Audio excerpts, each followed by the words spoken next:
이 부분을 뱀이 이제 꽈리 트고 있다라고 보는 사람도 있고, 또 어떤 사람은 창자 내장이 나와 있다 이런 얘기로 보는 사람도 있고. 신선해. 그 PD님이 보시기에는 이 건물의 이 전체 느낌이 뭐로 보여요? 파격적인 거죠.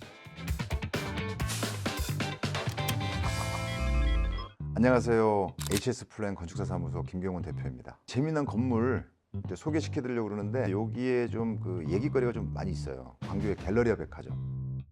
요거 한번 오늘 좀 재미나게 얘기 좀 해보려고 그래요. 일반인들은 이 건물을 보고서 굉장히 부정적으로 보시는 분들도 꽤 있었어요. 주변에 이렇게 돌아가는 그 유리로 된 부분이 있거든요. 이 부분을 뱀이 이제 꽈리 트고 있다라고 보는 사람도 있고, 그리고 어떤 사람은 창자 내장이 나와 있다 이런 얘기로 보는 사람도 있고. 그런데 어쨌든 얘가 이제 상을 받았어요. 램코라스라는 세계적인 그 건축가인데, 회사는 이제 OMA라는 그 설계사무소고, 전 세계에 굉장히 좋은 건물을 많이 하는데, 우리나라에서 사실 이 램코라스가 초대돼서 지어진 건물이 미움미술관, 서울대학교에 미술관이 있어. 50주년 기념 미술관인데, 이분이 제가 알기로 27살 때까지 그 영화 시나리오 작가 하다가 건축으로 전향을 해요. 그러니까 굉장히 늦게 건축을 하는데, 제가 생각하기에 램코라스라는 건축가의 어떤 사유의 폭이 굉장히 넓다. 어떤 비평가는 램코라스를 자본주의를 이렇게 서핑한다라는 표현을 해요.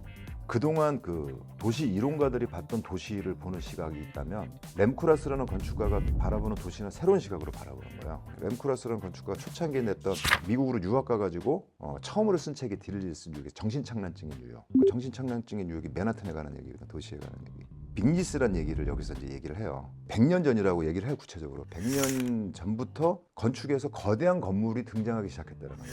그러니까 단순하게 규모가 큰 거예요. 그냥 전통적인 그 건축을 다루는 방식이 의미가 없어진다는 거야. 기존의 건축물을 설계하는 방식으로는 컨트롤이 안 되는 어떤 새로운 주제가 되어 왔는데, 이것을 지난 100년 동안 without thinker, 사상가, 생각하는 사람이 없이 100년 동안 이 거대한 건축물들이 다루어져 왔다라고 굉장히 신랄하게 얘기를 해요.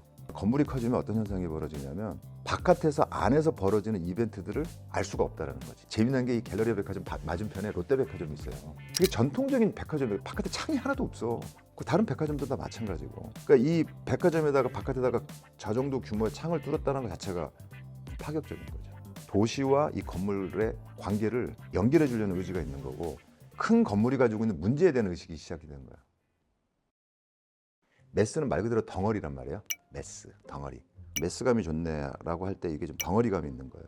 전체 건물의 형태, OMA 램코라스가 설계한 건물들은 단일 메스예요. 그래서 육중한 메스감과 가벼움이 동시에 공존하게 만드는 이제 조형적인 기법을 쓰는 게 또 이 램코라스 건축가의 좀 특징이기도 하다. 저는 개인적으로 이제 그렇게 보고, 뭐 시애틀 도서관이라든가 CCTV라든가 이런 거 다 단일 메스로 돼 있어요. CCTV가 이렇게 위에 떠 있는 건데, 이게 사실은 건축하는 사람이라고 한다면은 저 정도의 구조적인 어떤 그 모양이 나온다 그러면 설계를 저렇게 안 하죠. 못해요. 근데 이 램코라스라는 건축가의 전위적인 어떤 시도를 하는 것의 배경에는 누가 있냐면, 오베 아루비라는 그 구조 설계 사무소가 있거든요. 거기에 세실 마몽이라는 구조 설계자가 있어요. 이 사람이 이 램코라스 OMA가 설계하는 건물의 구조적인 문제들을, 시도들을 다 풀어줘요. 그 PD님이 보시기에는 건물의 이 전체 느낌이 뭐로 보여요? 거대한 암석처럼 보여요. 그냥 이거 이제 건축을 디테일하게 얘기하면, 이게 또 그리고 유니트들이 삼각형이에요. 12만 장의 돌을 붙여서 만든 거라고 돼 있다고. 정경련 회관에 보면 거의 한 9m 정도 되는 높이로 이제 거대한 벽면이 있어. 이 대리석을 어떻게 해왔냐면, 스페인인가 어디 그 쪽에 가서 얘를 지정을 해. 얘를 사. 그래서 여기서부터 여기까지를 앞면을 그대로 재단을 다 해가지고 옮겨와서 그대로 붙이는 거예요. 그럼 만약에 깨질 수가 있잖아요. 그럼 한 장이 깨지면 어떻게 돼요? 거기만 무늬가 깨지는 거야. 안 될 거 아니에요. 그래서 원래 있던 돌 문양을 유지하기 위해서 어마어마하게 공을 들여야 된다고. 아니란 말이에요. 이거는 색깔을 갖다 잘 정리해서 한 장 한 장에다가 넘버링을 해가지고 다 그 위치에다 붙여야 돼요. 어마어마한 작업을 하는 거지. 광교에 이 암석 덩어리를 놓고 이걸 백화점으로 하는 그 생각 자체, 그게 전체적으로 이제 종합적으로 전위적인 거지. 이게 사실 거리상으로 위층하고 여기가 제일 가깝잖아요. 근데 위와 아래는 소통이 안 되잖아요. 거리는 되게 가까운데. 저쪽 복도에서 보면 50m도 멀리 보일 수 있잖아요. 20-30m는 당연히. 그럼 수평적인 관계는 서로가 이렇게 소통이 된다고.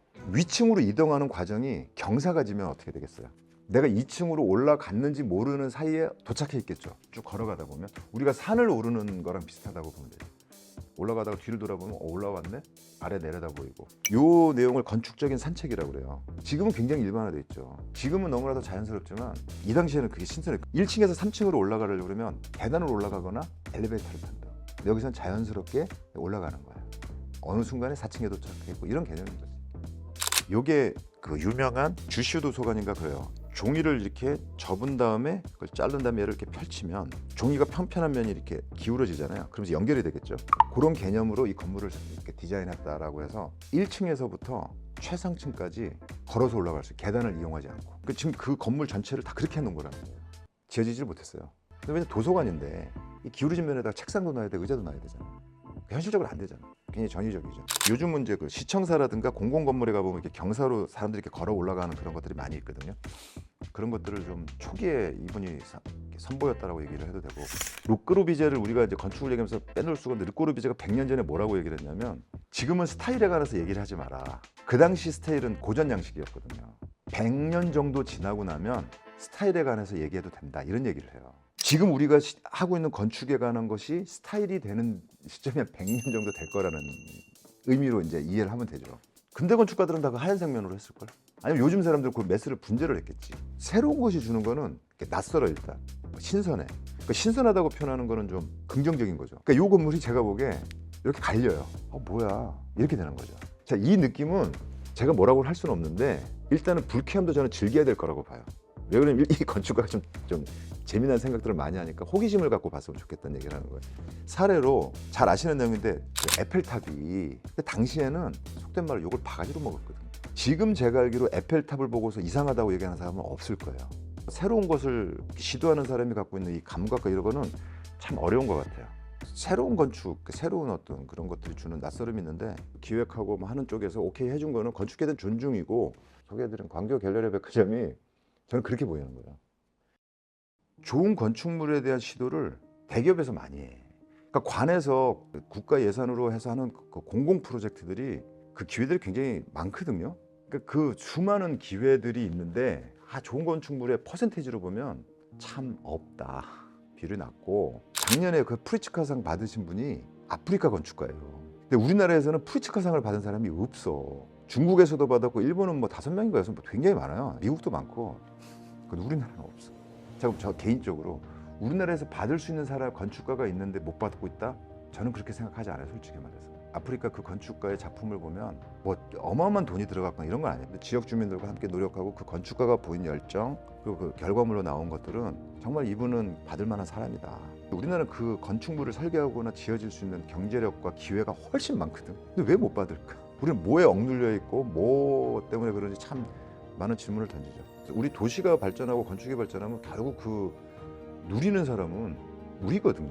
그리고 우리나라가 이제 그 정도 수준이 된 것 같아요. 건축이 주는 어떤 풍부함을 즐길 수 있는 어떤 여러 가지 환경이 된 것 같아요. 와서 이렇게 즐기시고, 거기 위에 보면 음식점이 또 이렇게 맛있는 음식점들이 많아요. 사람들이 많이 방문을 하는데 어쨌든 이거 잘 즐기시고, 오늘 그 제가 소개시켜드린 내용도 좀 즐기시고, 광교 호수공원을 오시든 광교에 오실 일 있으면 요 건물 꼭 보고 가시기를 추천해 드립니다. 감사합니다.